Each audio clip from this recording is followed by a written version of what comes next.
koni imman qabola nama korra maaliif arrabsita duba sharmuuxa jettee dhalaa obboleettiiteeti haadhateeti dhalaaf ulfinan kennitu warra ulfina isaanii eeggataniif ulfinan kenna warra ulfina isaanii eegganne no ulfina os warra ulfina eegganneef ulfinan kennu hoggaa jettu iyyesus bari maddii kee mirgaa yoo si qabala maddii bitaatti qabii warra si ari'ataniif kadhadhu diina kee jaalladhu jee malee sharmuuxa jii nama arrabsin jenne baro baleessu maddii isaa mirgaa lamaanitti kabalaan immoo ammoo kana gadi buusa gadi buusa nurraa bu'aa ammoo filees bu'aa maddii isaanii mirgaanii lamaaniin kabalaa hin buusina kuna kabalan immoo tokkoof kabalaanis tole intalli sun baalageedha irratti dubbattinnaa malee dantaa ishee ammallee lama deebitee arrabsu jira. Kalifa obsi kalifo nam tokko hin dubbatina ammu wayin siimaa dhaggeeffadhu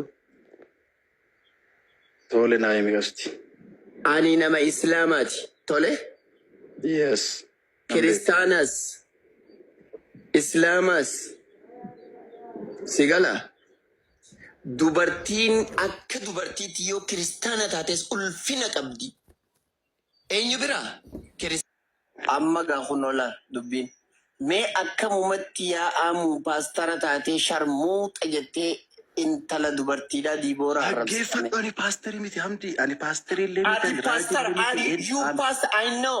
You pastor. ani yeroo barachaan ture nan baradhaa Barachaan turre ati kiristaana raayillee peentee paastara raajii guddaa peenteeti. Imoo kee viidiyoo kee hunda jira. Dubartii maqaan sii diibooraa jaamtu. Sharmuuxa jettee maaliif arrabsita as jalatti amma?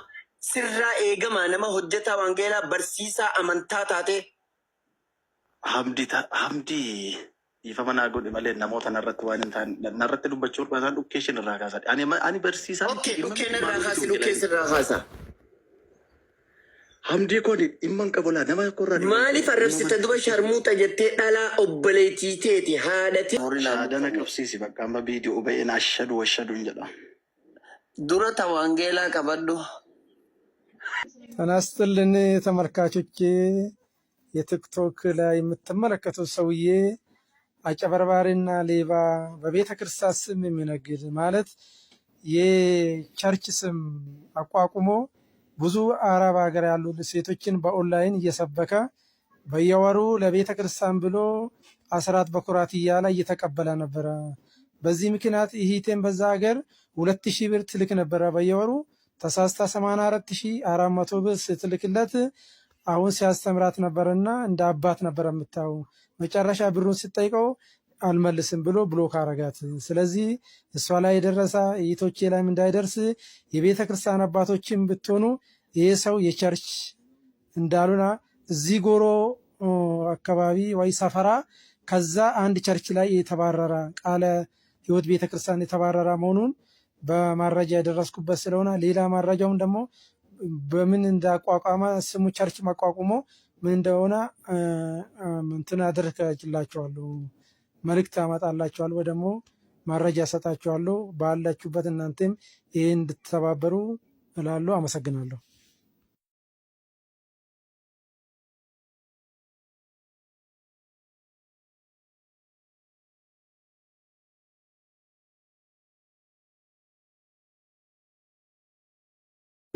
Acuucaanii rakkisee mana gadi baase kun amma yoomitti kan inni itti fufu harca'umsi ta'ee dhugaan itti fufu barcummi sobdoota urseenuuf kufu maqaa waaqa keenyaaf hundumtuu haguugufu kun amma yoomitti kan inni itti fufu harca'umsi ta'ee dhugaan itti fufu barcummi sobdoota urseenuuf kufu maqaa waaqa keenyaaf hundumtuu haguugufu